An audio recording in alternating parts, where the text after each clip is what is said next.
Hey future millionaires, welcome back to my channel. I am so excited about today's video topic. I'm going to be talking about some of the challenges and wins I faced as a Black woman entrepreneur.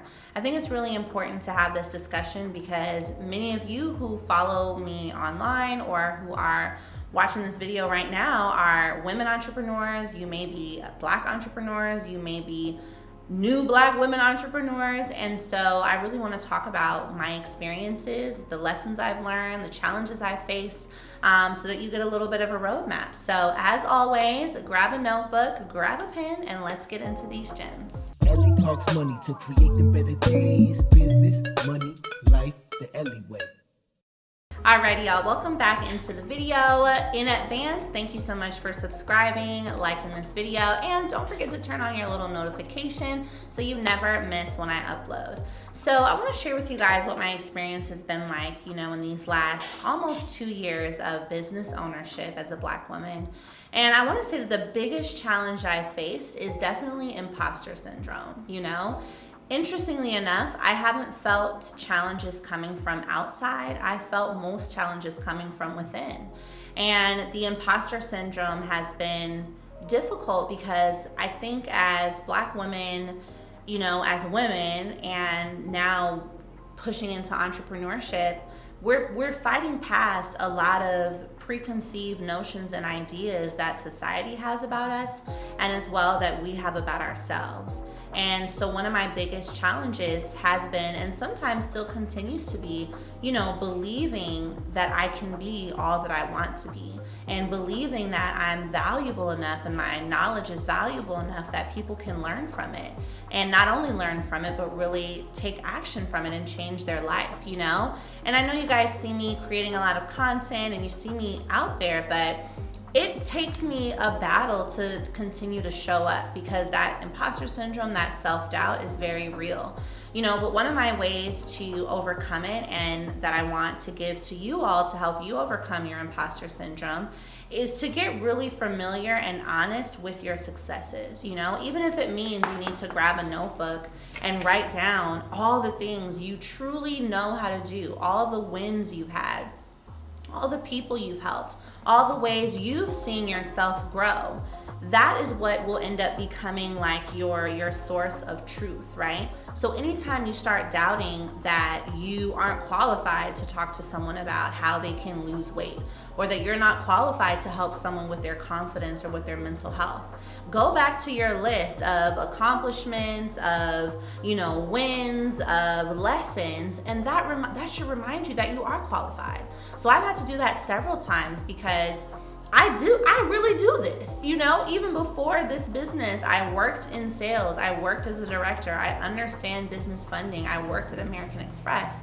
And it's important to really be in tune with yourself and give yourself those high fives, because as a Black woman entrepreneur, sometimes we don't get those high fives from anywhere else. Sometimes most of the time, we have to be 5 times as good to get one bit of the credit, right? One bit of the acknowledgement. So that is, a really key exercise for you all to do, and something that's been really helpful for me.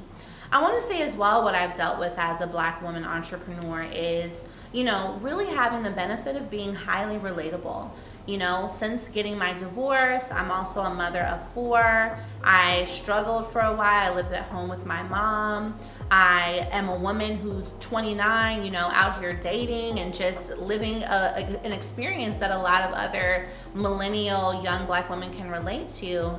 That has helped me a lot. And the reason that it's helped me is because I've been authentic about it. So I want to say to you, if you are starting to scale your business as a woman entrepreneur, as a Black woman entrepreneur, be open about your experience, because you'll find a lot of your customers and audience will come from people who want to learn from you, but also people who can really relate to your story.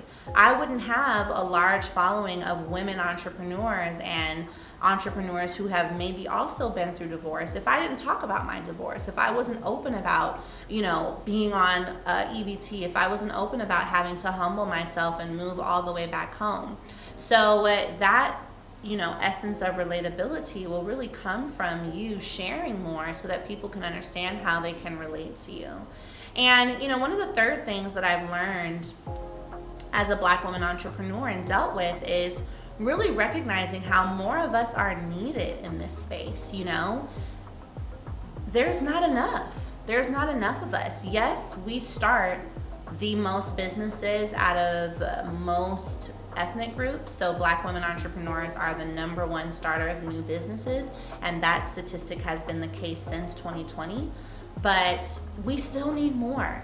It's made me really be very happy and as well take my responsibility very seriously in that I am an example to a lot of women who want to start over, a lot of mothers who want to be able to provide more to their kids and just don't quite know what steps to take, who want to scale their business but don't know how to get funding, So I think that as Black women entrepreneurs, and for you who may become an entrepreneur, be very cognizant of that weight, and not a weight as in a burden, because I don't believe it's a burden, but it is a weight of responsibility in that, we are kind of carrying this torch that we get to pass on to other people and lighting the path for them. And that's a big deal, right? We want more entrepreneurs, women entrepreneurs, mother entrepreneurs to be making more money.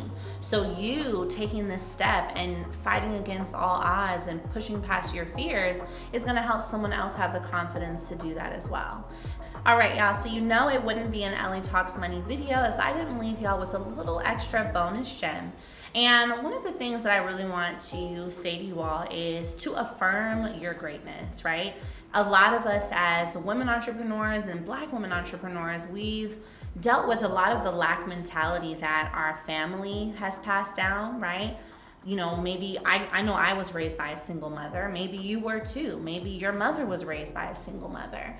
And so there's a lot of different understandings that we have about wealth and deservedness that are passed down from our parents. But I really encourage you to be the curse breaker.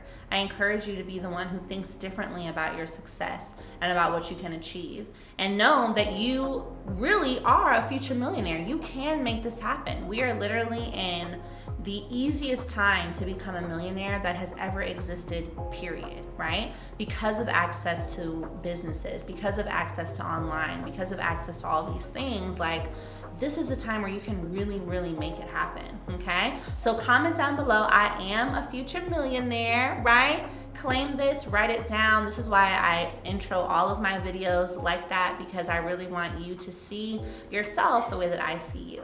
So I wanted to leave you guys with those three, challenges and really lessons that I've been learning in this journey. And again, I'm just at year 2. So I have a lot more to learn, a lot more to experience. But for those of you who are at year 1 or just getting started, this is really gonna help you know what to expect and also know how to push past it, because nothing can stop us, girl. Nothing can stop us. So always a pleasure, y'all. I will see you in the next video.